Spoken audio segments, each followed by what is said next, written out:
السلام علیکم ورحمۃ اللہ۔ سامعین کرام، آپ سماعت فرما رہے ہیں پروگرام دو پل فلک میڈیا کے ساتھ۔ کہانی جاری ہے، ایک ایرانی جانباز کی کہانی، ایک سپاہی کی کہانی جو اپنی سچی داستان بیان کر رہا ہے۔ اس کہانی پر کچھ لوگوں کے اعتراضات ہوئے کہ کیا یہ کہانی سچی ہے، اس کا رائٹر کون ہے اور کہاں تک یہ حقیقت ہے۔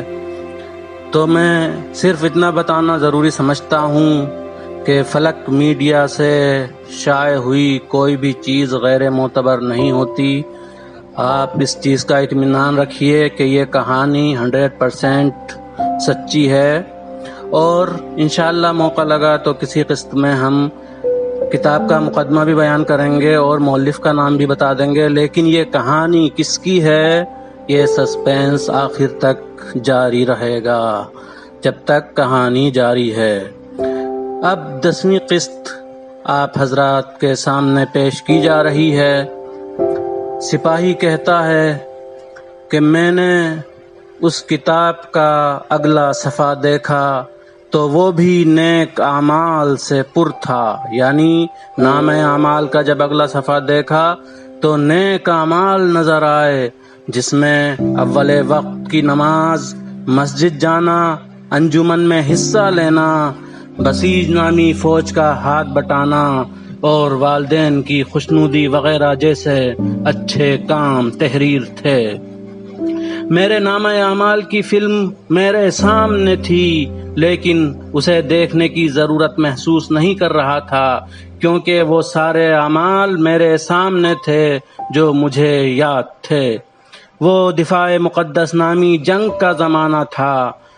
میری طرح بہت سے دوسرے لوگ بھی اس وقت معصوم اور شریف بچے تھے۔ میں اس زمانے کے جو کام بھول گیا تھا وہ اعمال نامے کی فلم نے یاد دلا دیے، لیکن مجھے تعجب اس بات پر ہو رہا تھا کہ اچانک میرے یہ اعمال بھی نام اعمال سے مٹنے لگے۔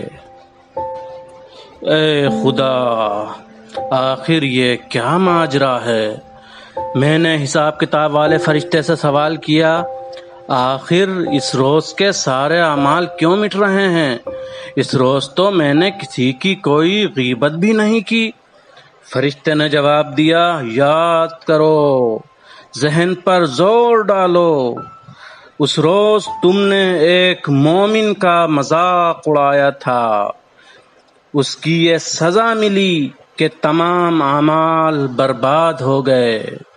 جب میں نے فرشتے کا جواب سنا تو میرے ذہن میں فوراً سورہ یاسین کی آیت نمبر 30 آ گئی، جس میں خداوند عالم کا ارشاد ہو رہا ہے، روز قیامت مذاق اڑانے والوں کے لیے حسرت کے سوا کچھ نہیں ہے۔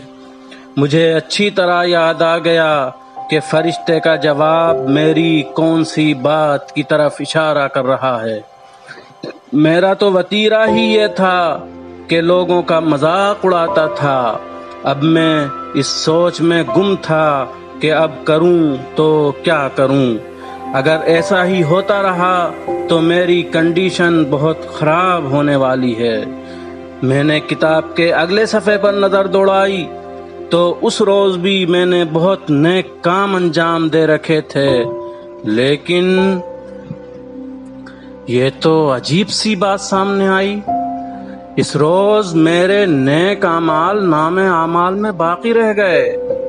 میں نے ہنسی مذاق تو اس روز بھی کیا تھا، آخر یہ کیا ماجرا ہے؟